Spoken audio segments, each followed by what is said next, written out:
Section 1. You will hear a man renting an apartment over the phone. First, you have some time to look at questions 1 to 5.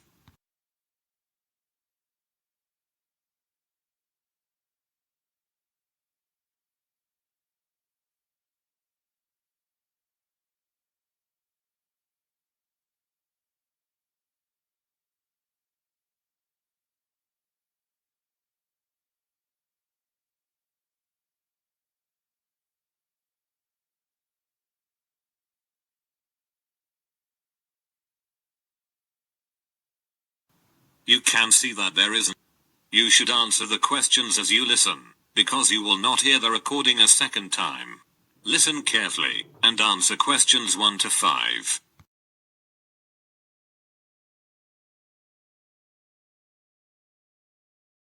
Hello, how can I help you? Hello, I want to rent an apartment.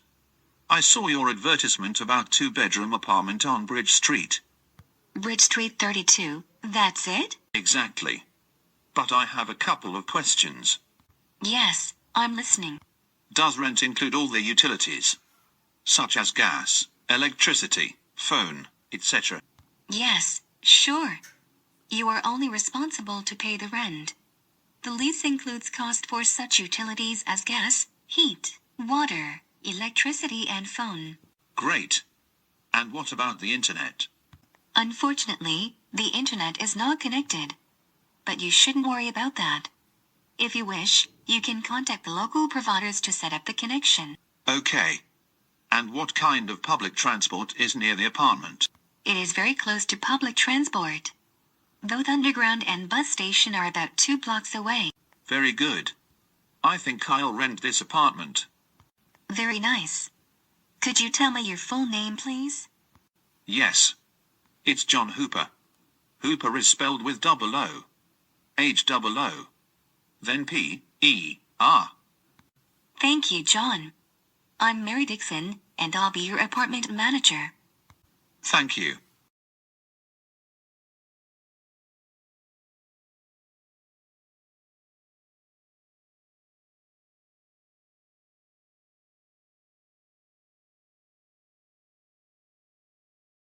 Now listen, and answer questions 6 to 10.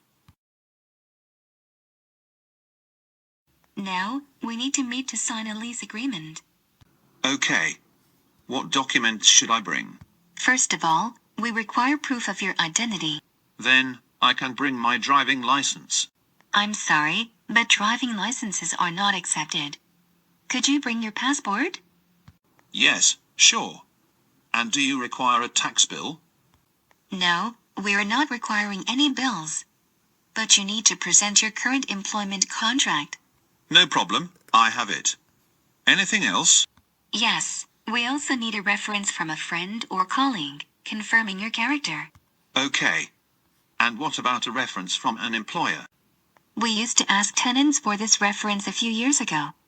But now we don't need it anymore. As well as your recent payslips, they are not required. Very good. I think I have all the documents. Is it possible to meet you today? Yes. Is 5:30 p.m. convenient for you? Unfortunately, I'm busy until 6 p.m. Then we can meet at 6:30 p.m. Yes, 6:30 is very good for me. I'll be at your office by that time. I think it's better to meet directly at your future apartment, because we'll anyway make a visit. Oh, you're right. See you soon. Thank you. See you soon. That is the end of Section 1. You now have half a minute to check your answers. Section 2. You will hear the information about tickets to one of the royal palaces in London. First, you have some time to look at questions 11 to 16.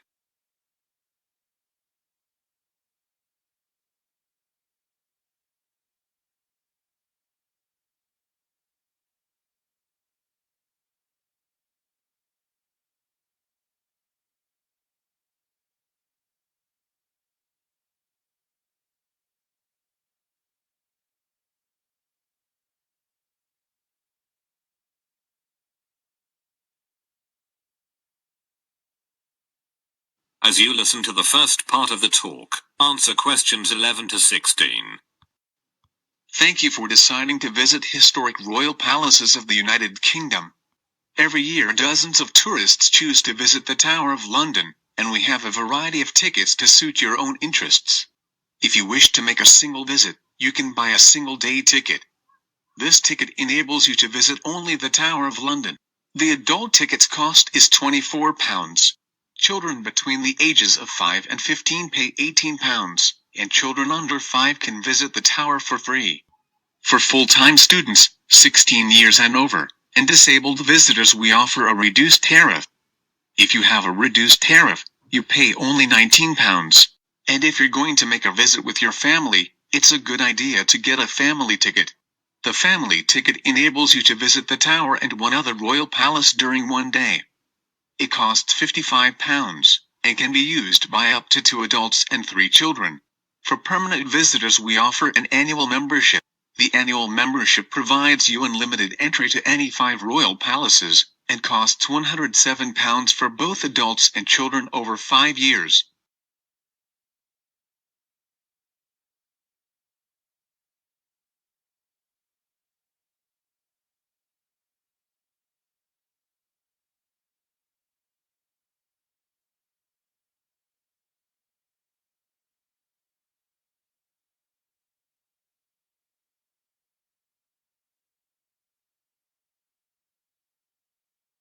Now listen, and answer questions 17 to 20.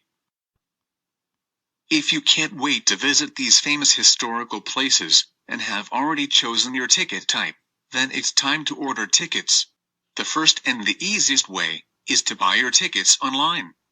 To do this, you should visit our site and select a date, then make a payment. Make sure that after the payment is completed, you receive a confirmation email of your booking. The second way is to book your tickets by telephone. However, you have to pay an additional fee when ordering tickets over the phone. Plus, telephone bookings are not available during the weekends and holidays. So this option is not very convenient. And if you don't want to plan your visit in advance, there is a third option for you. You can simply purchase the tickets in person on the day of your visit. There are plenty of ticket kiosks near the Tower of London and other royal palaces. I hope that you'll enjoy your visit. That is the end of section 2. You now have half a minute to check your answers. Section 3. You will hear 2 students discussing their new course. First, you have some time to look at questions 21 to 23.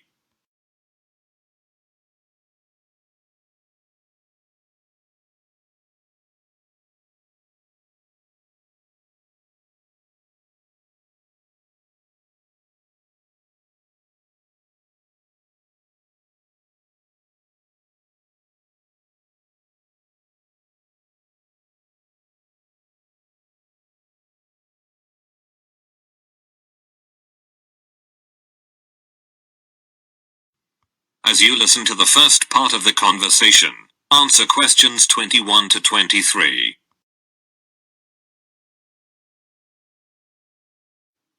Hi, Kate. How did you like the first lecture? Hi, Julie. You mean that lecture about brand identity? Exactly. When our professor described how brand names are created. As I understood, he'll teach us practical tips and techniques to create better brands. And what about course duration? I heard it's 5 weeks. No, 5 weeks is without the final project. The total duration is 7 weeks. Oh, I forgot about it. It's the first time I'll be doing a group project. And I'm a bit nervous to work in a 5-people team. I think it's going to be okay. He was talking about the right marketing strategy. Did you hear that? Yes, that was the most exciting part of the presentation. The key thing is to grab people's attention. That's true.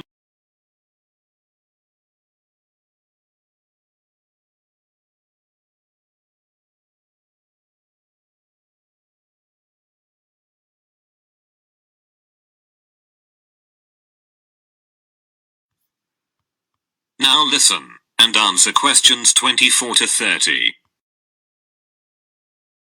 And how do you like the curriculum? I think it's nice. It's great that we'll be learning marketing in detail, as I've always been interested in this subject. Me too. And after that, we'll be training to design custom logos. The professor told that the curriculum has been modified, and we won't learn design this year. What a pity. The same with product management. But you shouldn't worry, they just combined these two sections into a larger one called branding. Then it's good. Moreover, they've added something called e-commerce this year. It's a great alteration, and the course is kept up to date. Online trading is so popular now. And after that, we'll learn advertising. Yes, and also analytics. Really? Won't analytics be replaced with customer attraction? Yes, you're right. I forgot about that. I think that's all. The professor also teaches a course called Business Strategies. So, we may take his other course next year. Dear. And where is the next lecture? It's in the big classroom on the ground floor. Thanks. You're welcome. Don't forget to take your last week assignment. Okay. Goodbye. Bye. That is the end of section 3. You now have half a minute to check your answers. Section 4. You will hear a lecture about the Great Wall of China. First, you have some time to look at questions 31 to 35.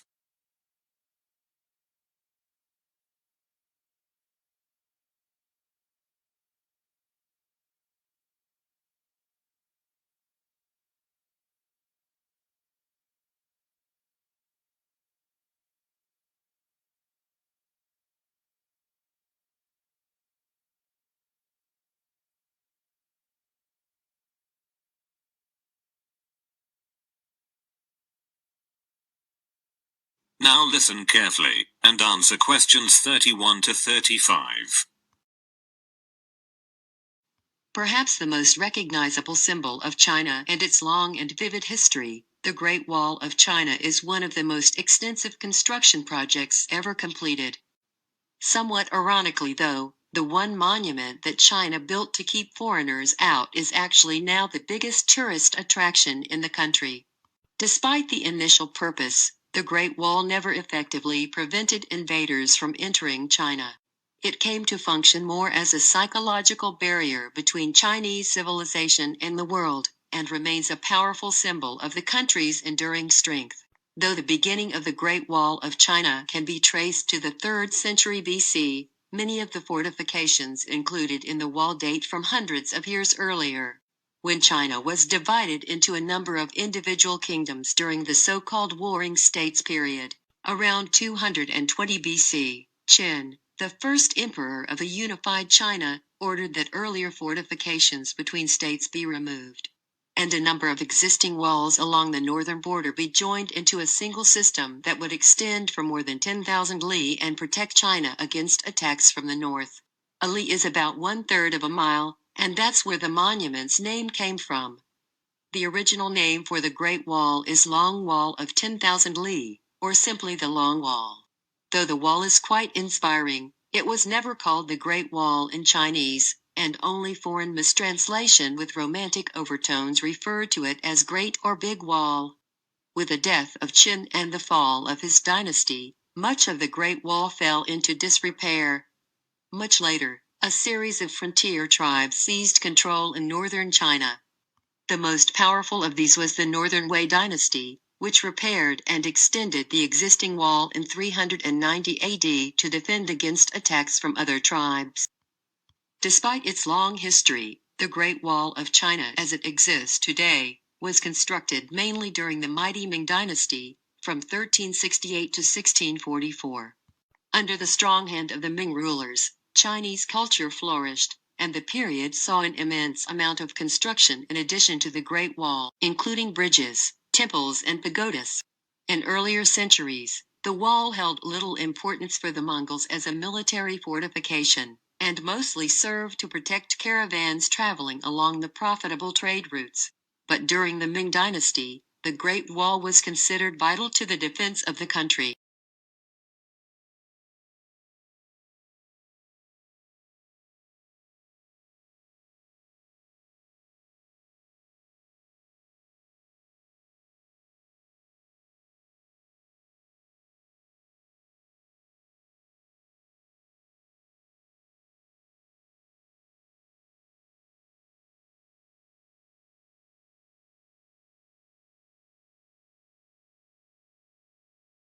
Now listen carefully, and answer questions 36 to 40. Before the use of bricks, the Great Wall was mainly built from stones, wood, and rammed earth. However, during the Ming Dynasty, bricks were heavily used in many areas of the wall. The size and weight of the bricks made them easier to work with than earth and stone, so construction quickened. Additionally, bricks could bear more weight and endure better than earth and wood. But many western sections of the wall are constructed from mud, and thus are more susceptible to erosion. That's why in many locations the Great Wall is in disrepair. A report by the State Administration of Cultural Heritage states that almost a fifth of the wall has totally vanished. In places, the height of the wall has been reduced from more than 5 meters to less than 2 meters. And more than 60 kilometers of the wall in Gansu province may disappear in the next 20 years, due to frequent sandstorms. However, the state does its best to preserve and extensively renovate the Chinese wall, which makes a considerable figure upon the terrestrial globe. Due to its imposing sizes, the wall is often believed to be visible from the moon. But it's only a rumor. The width of the Great Wall, viewed from the moon, is about the same as that of a human hair, viewed from 2 miles away. In other words, to see the wall from the moon would require superhuman eyesight. Today, the monument attracts thousands of national and foreign tourists every day. In 1987, UNESCO designated the Great Wall a World Heritage Site. And now the Great Wall is generally recognized as one of the most impressive architectural feats in history. That is the end of section 4. You now have half a minute to check your answers.